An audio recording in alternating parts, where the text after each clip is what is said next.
Hello, hello. Welcome to Healthy Perspectives, a podcast that takes on current cultural and social issues through a clinical lens.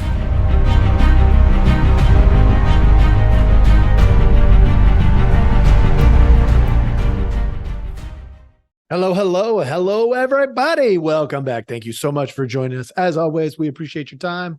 And today we have You're the Problem, number 24. It has been quite a busy week for me. So this one's actually going to release a little later than I was hoping. But I hope you will all forgive me. I went and visited my some family, some extended family. So my grandmother, my mother and father-in-law, good times earlier in the week, but it set me back a little bit. Normally I record Mondays the week before, Wednesdays the week before, oftentimes, that kind of thing. So, hey, schedules, it's what you got. You got schedules and you got to deal with them. So I did get to check in to the family, which was fantastic. I didn't get to spend a lot of time with my immediate family, but it's the price you pay. You got to go see these folks.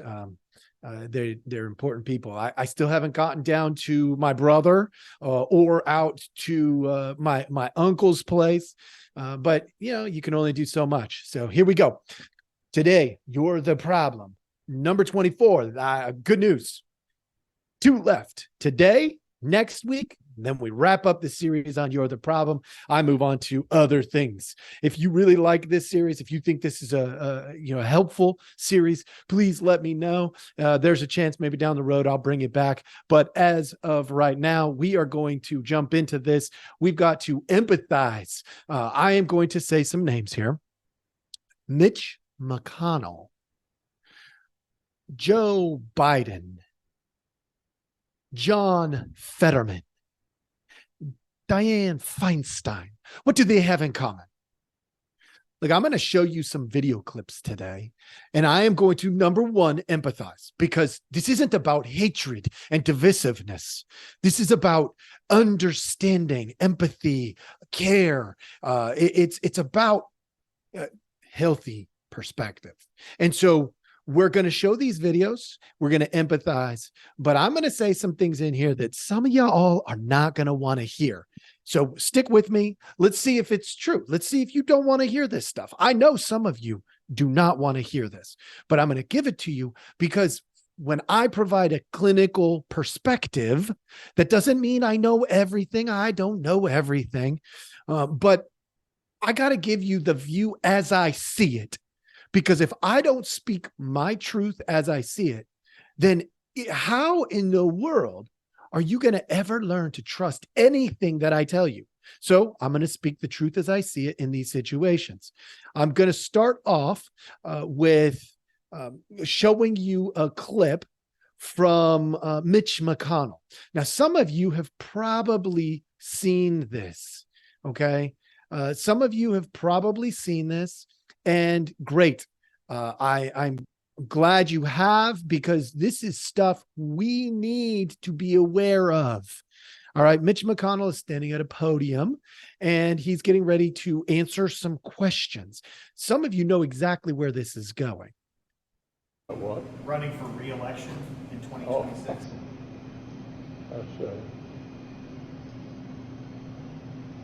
Take a look at the eyes. Did you hear the question, Senator? Running for re-election in 2026? All right, I'm sorry, you all. We're going to need a minute.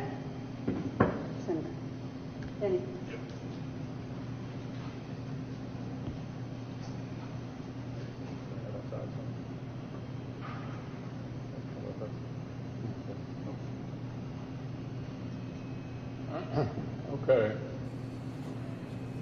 Okay. Folks, what did we just see? What did we just witness? We witnessed an older gentleman having a major mental block. Now, that could be, some people are speculating that it's a seizure of sorts. Some people are speculating. I mean, look, I'm not his doctor, but let me tell you something. One, if he's having these issues, in front of all of these cameras, does that mean this stuff is happening more when the cameras are not on? Does that mean, let's say it's not a seizure? Because I'm not a medical professional. I don't know. I'm a mental health guy. What I can tell you is there was a severe mental block between his mouth and his brain.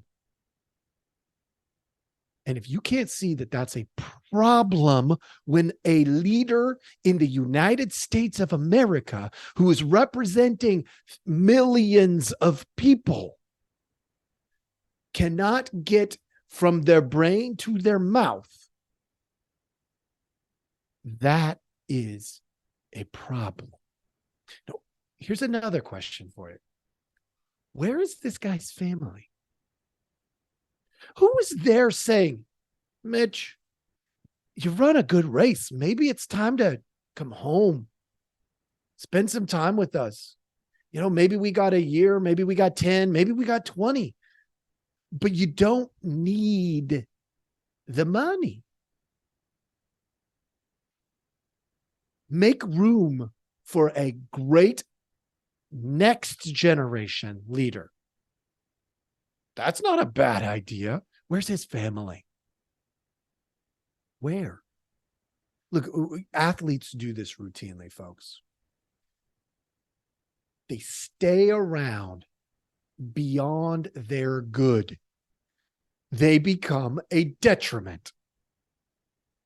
Are we looking at somebody who may have become a detriment to the leadership of this country?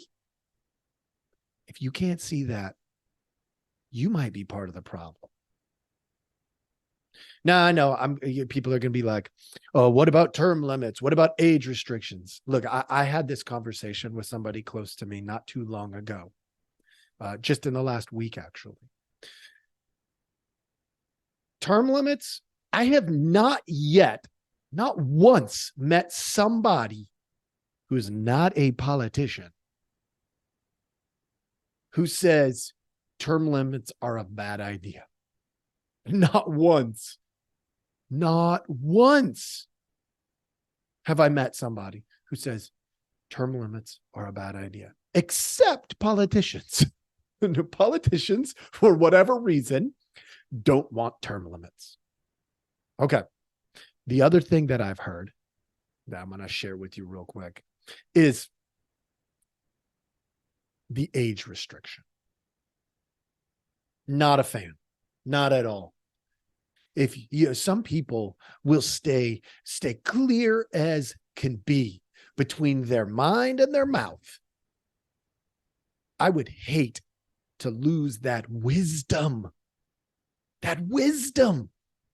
Could you imagine? Like, we have one of the most brilliant people in the world at 80, and we've got this age restriction. And all of a sudden, now, because of the age restriction,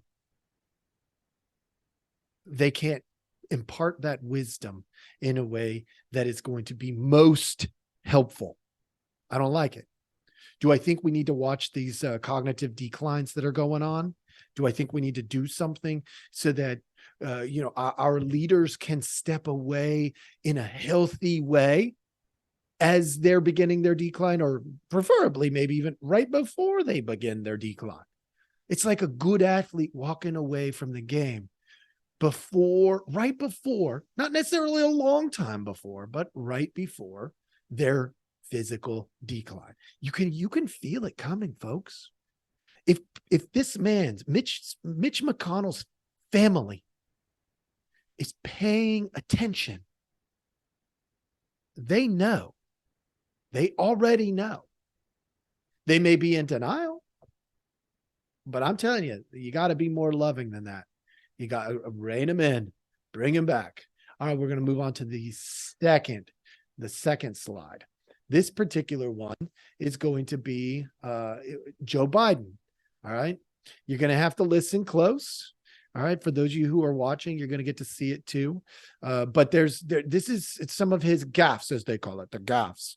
Look, if this was a one-off, a two-off, I mean, as much as he's in the video hemisphere, which by the way is less than any president probably in the last 30 or 40 years, because he seems to be hiding from the camera. Do what you want with that. I don't know what that's all about. My guess is it's because of these kinds of clips, and he cannot walk correctly, and he cannot do things for himself, and he cannot speak with clarity. And the problem is, unfortunately, we have a situation here where nobody is telling the guy, no, come on, man, get it together. So we're watching the decline right in front of us. Here we go. Of Libya, they're there. And I want to thank the Prime Minister for Colombia's leadership in the ASEAN chair. That's why I and so damn many other people I grew up have cancer, and why for the longest time, Delaware had the highest cancer rate in the nation. America is a nation that can be defined in a single word. I was going to excuse me.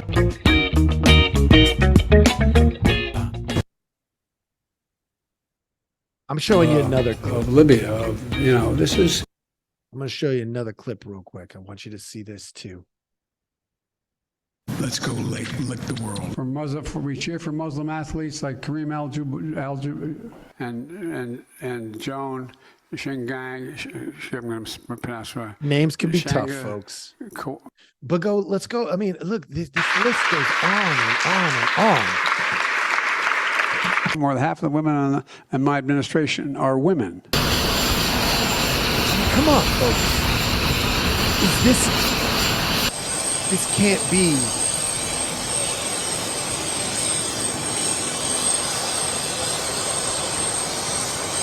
Look, folks, this just can't be the best that we've got. It just can't be. Look, let's start with empathy. Dude is old. I have no hate for Joe Biden. Do I think he's truthful? Most politicians are not. He's not. Do I think that he has done some good over the years in some ways? Probably. Do I think that he's done some bad? Probably. I mean, it doesn't take much to figure it out. Do I think that, outside of Joe Biden's put on a different pedestal, a different scale than other politicians? Yeah. Do I understand exactly why? I'm not a political podcast necessarily. I do address political issues because they fall within the purview of culture. Do I like that he's put on a different scale for some reason? No. Is that good for our nation? No. Is it reality? Yes. Do I function in reality? Yes. If you can't see the decline, you're part of the problem. Our leaders have got to be able to get from the brain to the mouth. Now I'm going to show you one more clip.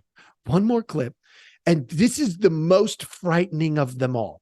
Here's why. Because I just showed you two. I didn't even show you Dianne Feinstein, and there's plenty of clips out there. You could all look those up. But I just showed you two people, Mitch McConnell and Joe Biden, that cannot figure out how to move correctly, get from their brain to their mouth. And the next one is somebody who verifiably had a stroke. You know where I'm going with this. You know exactly where I'm going with this. John Fetterman had a stroke. And unfortunately, in the aftermath, it left him with some cognitive issues, some verbal issues. He sounds, in this particular video, though, this is going to be the most frightening part of them all. He sounds better than the other two. Listen for yourself. He sounds less cognitively impaired than Joe Biden and Mitch McConnell. He's coming to the podium. President, a little over a year ago, the president and I were standing right next to each other at a collapsed bridge in western Pennsylvania, a bridge that I drove over just the night before with my young son. And he showed up with just hours after that bridge collapsed there. And he promised to make sure that any resources that they needed and any help and support. And guess what? That bridge was rebuilt less than a year, well in front of time. And now I'm standing next to the president again, next to a collapsed bridge here. And he is here to commit to work with the governor and the delegation to make sure that we get this fixed quick, fast as well too. This is a president that is committed to infrastructure. Yeah, and then on top of that, the dual kind of a law of the inflation bill that is going to make sure that there's going to be bridges all across America getting rebuilt. It's a pleasure to be here and to introduce my friend, Congressman Boyle Bile. Okay, folks. Can you see it yet? We have a problem. We look, the guy, first of all, I am super stoked that the dude is healing from the stroke. I don't like anybody suffering. I wish nobody had to suffer. And that being said, people suffer. But he's in a position of leadership, folks. And if you can't see that the difficulty of getting it from the head to the mouth is a problem in a leader, look, get a different job. If you can't do the job required, like if your job was to walk around the globe, but something happened to you and you can no longer walk, get a different job. It doesn't mean you're worthless. It doesn't mean you don't have value. It just means you can't do that particular job. So do a different job. I think we're gonna have to start a new rule in here. Don't suck at your job. Like I understand mistakes. I understand, sometimes we forget stuff and sometimes we fumble around. For crying out loud, I do that in here. And I am sound of mind and I can get my thoughts to my mouth. And sometimes they still don't come out perfectly. That's okay. I'm not talking about that. I'm talking about the inability or the decline. That's a problem for leaders in our nation. Well, I'm not a leader in the nation. I'm not a senator. I'm not a congressman. I'm not in the administration. This is a problem, folks. And if you can't see it, you are part of the problem. Families of these people, for crying out loud, get a hold of them. Love them while you have them. Their contribution is probably about done. Give up the reins. It's not a power grab anymore. Let it go. Somebody else can come in and probably do a better job. Get out of their way. Clear the space.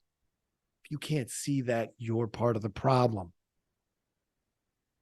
Families got to step up. These people got to step away. It's time to do other things. Go soak it up at the beach. I don't care. Enjoy your days. That's what I got for you today. Thanks for joining us. Have a good one.